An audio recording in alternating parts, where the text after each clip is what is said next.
Today I just got my iPhone 17 Pro Max in blue, and if you've been following the interwebs, there's a whole bunch of controversy or a whole bunch of comments trying to decide which color is the best. Well, I believe I chose the best color. This is going to be the blue, but let me know what you think about it after watching this video. Let me know which color you think is actually the best for the iPhone 17 Pro Max. And also we can discuss the controversial or the new kind of camera plateau on the back. But it's time to just unbox this beautiful iPhone and see what it's all about. Again, let's open up these discussions down in the comments below, but this is the blue. Let's get to it. So the moment of truth. Oh yeah, this is a really nice color. I was actually torn between the silver, the blue, and for a brief moment I was torn between the orange. I think the orange is gonna look cool for that wow factor for maybe like a month or two, maybe 3 or 4, but I think after a while it's gonna get a little bit stale.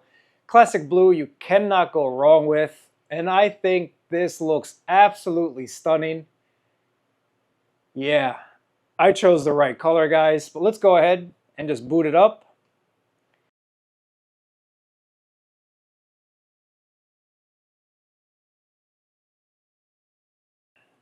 So here it is once again.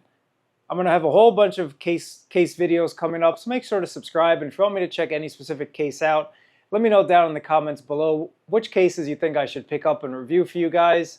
But this is an eSIM only model here in the US and in a bunch of other countries this year around. It's allowing them to give us a little bit extra battery life according to Apple. Now I'm on the fence when it comes to eSIM.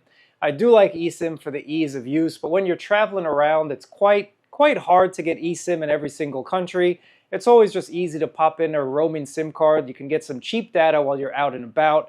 And without that SIM card, this is going to be a little bit tougher to roam around with. But in any event, it's all about the unboxing. It's all about this beautiful color. So I'm just going to leave it at that, guys. Let me know what you think about this blue, and I got some things to do.